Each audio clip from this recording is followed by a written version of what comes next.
What's up, guys? Metalhead Prime here again.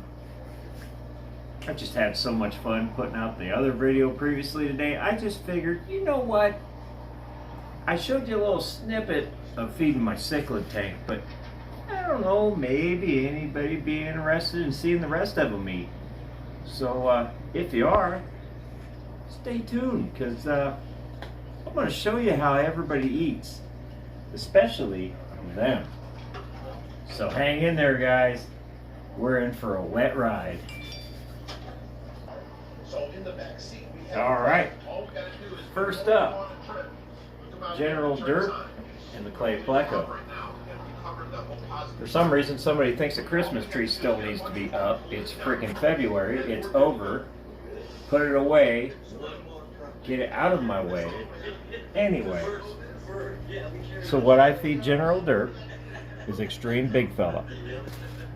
He's a jaguar cichlid, but he's got a bit of a deformality in his face, and his growth it's not happened. I've had him for quite a while. I had him in larger tanks, and he just wasn't putting on size or weight. He was being bullied, all sorts of things. So I got him in this tank, and his face is just progressively getting worse. I don't think he's going to be around much longer, so I'm just kind of like trying to make him as happy as I can. So I usually start out with him.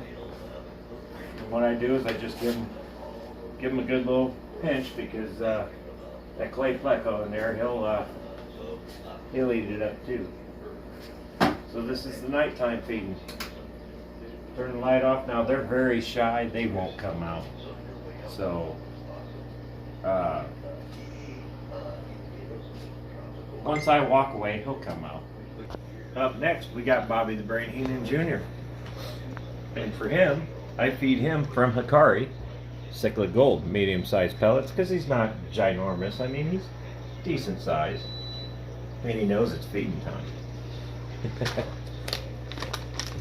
Now these pellets like to float, and I've found he likes the floating pellets better. We'll just give him a little sprinkle, and there he goes. And I love that deep amber red he's got in the back of his eye. And he is usually a lot more entertaining than this, but I think he knows he's being filmed.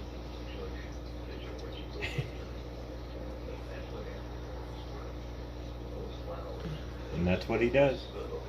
He goes, and that's that.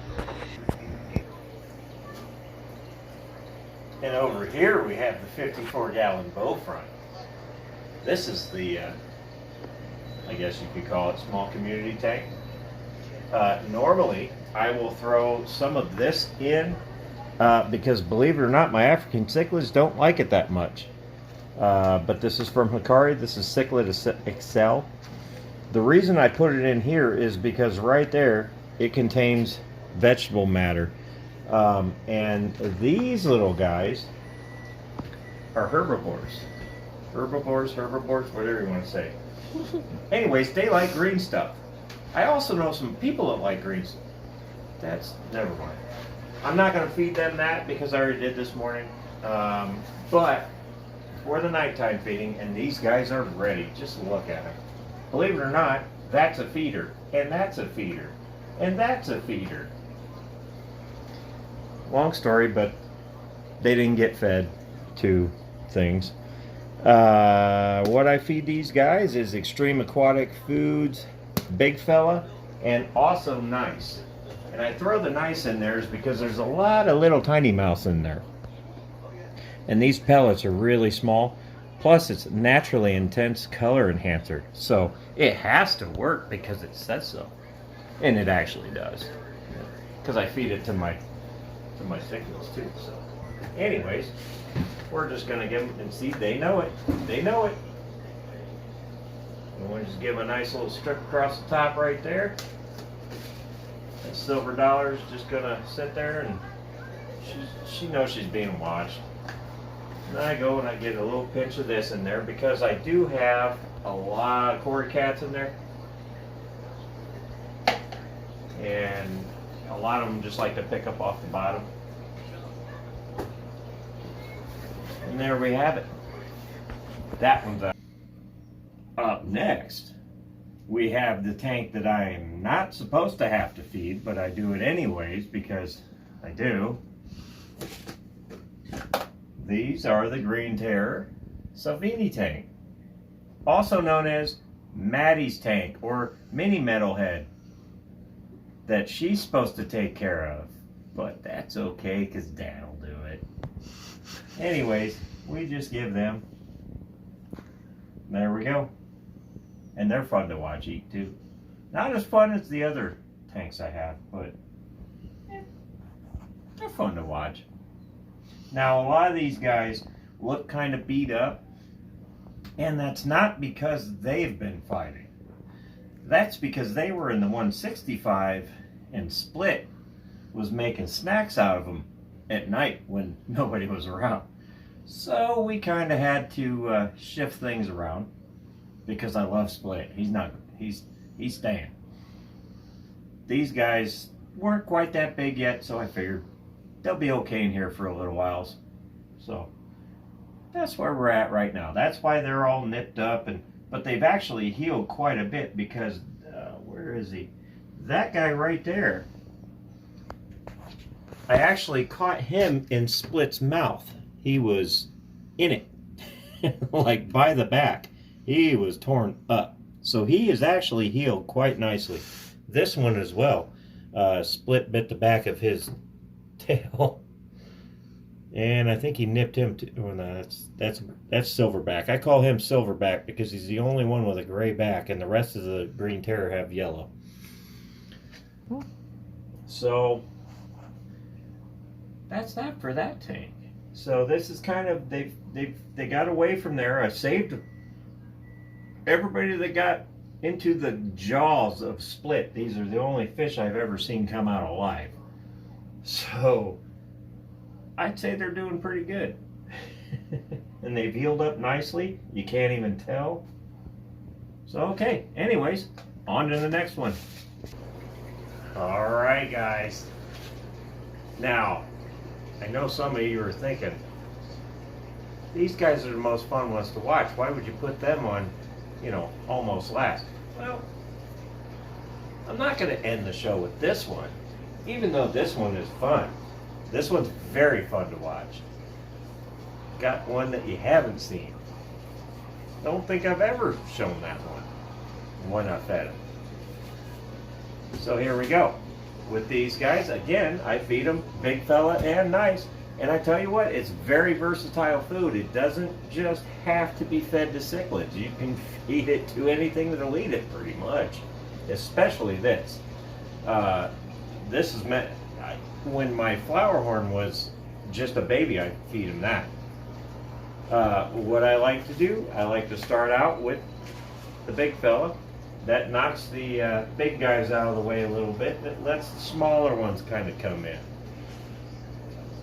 So we'll just give it a nice little stir there, and you can already see what's happening. And these two giraffes, the Mabunas, there's a peacock over there. I think there's an Obi in there as well. They will all come to that and kind of straight sweep a little bit.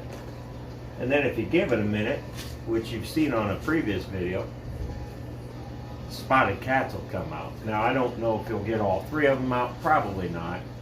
But I tossed that in there just to kind of get down into the gravel. And what will happen is those cats, see there's one right there. Those cats will come out and they'll pick that out of the gravel. And that's Big Boy. I don't know where Lunker's at. He's in there somewhere. They usually hide in that boat or that log thing that I've had to bust apart. Because again, one of the Mabunas got stuck in that log. So, brings me to a point. Be very mindful of your decorations that you put in your tank with the fish that you're getting and how big they're going to get and whatnot. Because I've already had to bust 2 decorations open to get fish out, because I will not lose a fish over a stupid $10, $20 decoration. It's just not going to happen. I'll break the thing in half. I don't care. my fish's life are more important than a dumb decoration.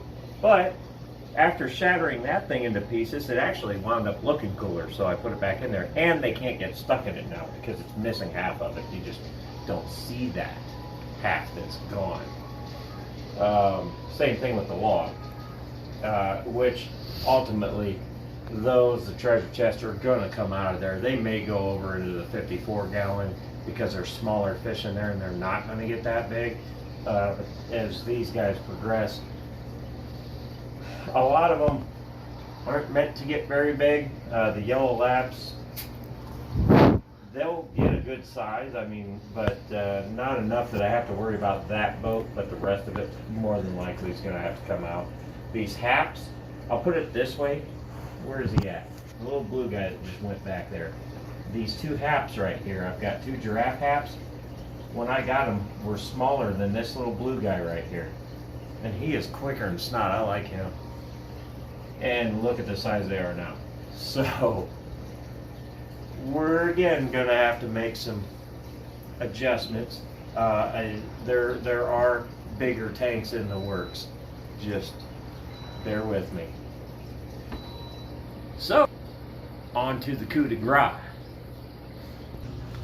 So, I just wanted to kind of give you an idea of how I do things. I try my hardest to keep food and chemicals and all that off of the tanks. Basically because things happen, things fall down, things go in the water, and nothing good happens. Anyways, so I put this little shelf on the wall that houses all the chemicals, and yes, there's one of my old license plates. If you notice, I have a license plate fetish. Anyways, sometimes I keep the old jars. They just work. Got my test kit, I got extras, I've got chemicals to help me, you know, because sometimes even the best need help. I'm not the best, not even saying it. These are ones, foods that I've actually mixed through my local fish store. They sell another brand of flakes that I was using for the community fish, which they really like it, but now I have them on that stuff, and I don't know what I'm going to do with that. We'll find out.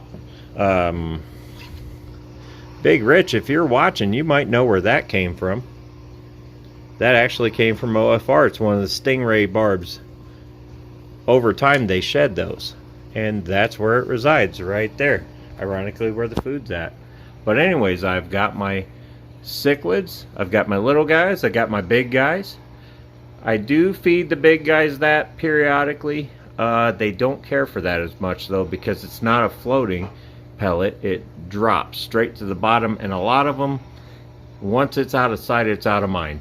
Yes, I have to buy this much jumbo sticks. I actually probably should have a whole box of those, and you'll see why in just a minute. I also have, which I found out from Hikari, the Cichlid Gold large pellets. There's a certain gar in this tank that actually loves that, which was kind of a surprise. So anyways, that's just a brief side note. On to the show. On to the end of the show, I should say. Alright guys, on to the coup de grace of the metalhead aquatic industry here. I don't even know what that is. Just wait till next week's blooper roll. That's all I've got to say. I might actually just do a video of nothing but bloopers, because I've got enough. Anyways, a lot of you have been wanting to see me feed these guys. You know, I showed bits and pieces of other tanks, and tonight I'm just dedicating a video to just feeding and what I feed them, and you know, whatnot. And again, if there's any questions, just put them in the comment below. I'll see them, and when I see them, I'll answer them. You know, I don't know if you'll like the answer or not, but we'll go from there. So this is hands down my favorite tank to feed, just because it literally takes all 6 feet to do it. because there's a method. It's not like the other tanks where I can just toss it in there. There's a method on this tank. Because if I just put the food in one spot, you see him, he's already waiting because he knows. This one's like, Dad, shut up and feed me. You know, there's a method to this. So, I have fed Split by hand. Not recommended. He nipped me a little bit, but he didn't mean to. But he is not a shy eater. He might have been at one time, but you can rest your soul now. He is happy. He is not shy. Looking him butt right in there because he knows it's time. And I better feed these guys because he's going to start getting angry. Mm-hmm. So, without further ado, here's how we do this. 1, 2, 3. I got to open all 3. Now, I'm probably going to get wet on this one. It's fine. I'm used to it. But what these guys take, what these guys love, is Hikari Jumbo Carne Sticks. Now, I can feed them pollock. I can feed them tilapia. I can feed them shrimp. You know, so if this runs out, I always have a backup. I've also got the pellets that I showed earlier. They'll eat those as well. But once they know this is in the water, it's game over. And you can already see what they're doing. I mean, you can't make this up. So I know this isn't as fun as feeding Brutus, but to me it's fun. So what I do is I start at one end, and I just kind of toss them in there. And there you go, Split's getting some already. And there it is. I'm not too worried about the overfeeding thing in here because Split will clean the tank. He will eat everything that is not left to feed, you know, not eating. Now I'm just going to close the lids because if I don't, the front side of the tank's going to get wet again. And there you have it.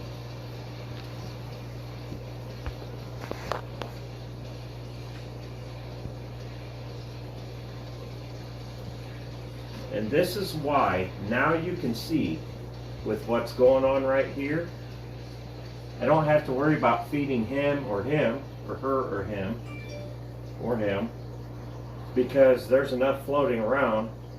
Oscars are very messy eaters. They'll all get to eat. So I've actually slowed down on what I usually give them. But I try to put enough of the pellets in there that Split can actually get them. And he'll clear. If I throw 30 pellets in there, he'll get 15 of them or more. And you can see he's just like a Hoover up there. But now you see why I have been building skimmer systems, or the dual sumps, that catastrophe, which now works out great. I mean, I'll show you right now, because it's up and running. There it is right there. That right there is why I built that. Just to aid the FX6. And if you watch back there, you can see the food getting pulled right into it.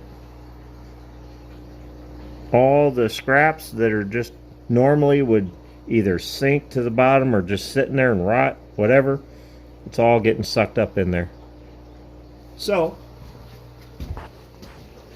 I'd say mission accomplished on that. So now that particular filter's had 4 different videos. I'm done talking about that stinking thing. I'm just done. What we're contemplating is the possibility of just going ahead and building a tank. And I have some reservations about that because we're at the end of the year, we're looking at a possibility of moving into a different house, and I would much rather not build a tank in this one, basically because it's going to be gigantic and I'm not going to be able to get it out of the house in one piece. However, if things don't pan out, and we have to stay in this house, which is probable. I won't go into details. I'm not going to sound like one of them. We'll just leave it at that. I have my own views. Anyways, if we stay in this house, where my 75-gallon tank is currently, I'm going to turn that into a fish tank. All of it. Which means it's going to be 3 foot off the wall, and I think that is just about 6.5 foot long. So if you do the math on that one, that's like 250, 300 gallons or so. So if we're going to stay here, that's what I'm going to do, and then that's going to be for him. And maybe 1 or 2 other ones. But mostly him. And then these guys will be in this tank, but this tank, I have plans for this tank. This stand, the stand is going bye-bye. I've had enough of that stand. I've had enough of this thing being right here. There's going to be some changes coming. And the stand build is coming. I've already got the steel measured out. I've just got to put that into motion. There'll be a video of me building that stand. There might even be a video of the fun it's going to take this piece of glass and put it 1.5 foot higher in the air. I am not looking forward to that, because I'm going to have to do it empty. So guess what that means? All this, it's going to be fun.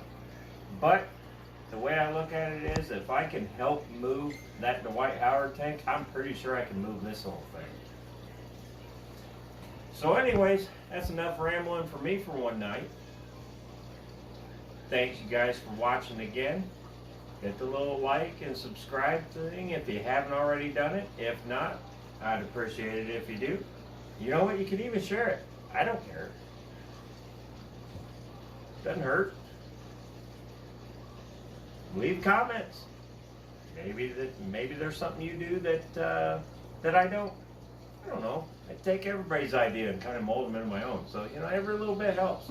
So anything you can do, a little comment won't hurt. But most importantly, that like button. That like button is killing me. Again, if you want me to get all warm and fuzzy and sit down with hot cocoa, there you go, hit the like button. Anyways, until then, guys, I got nothing else to say other than stay metal.